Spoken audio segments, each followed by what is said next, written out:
Grandma Snores, Anonymous. When my grandma goes to bed at night, I shut all the windows and doors. I put cotton in my ears because, well, my grandma snores. She snores so loud, it jiggles the house and makes the shutters shake.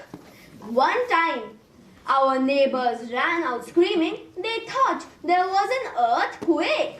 Another time, she snored so loud, our ears and noses almost bled.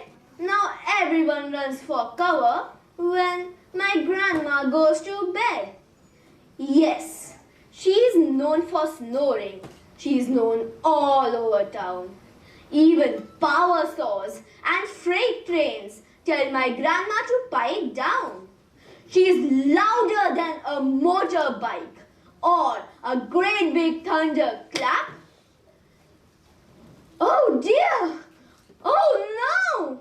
I've got to go! It's time for my grandma's nap. Thank you.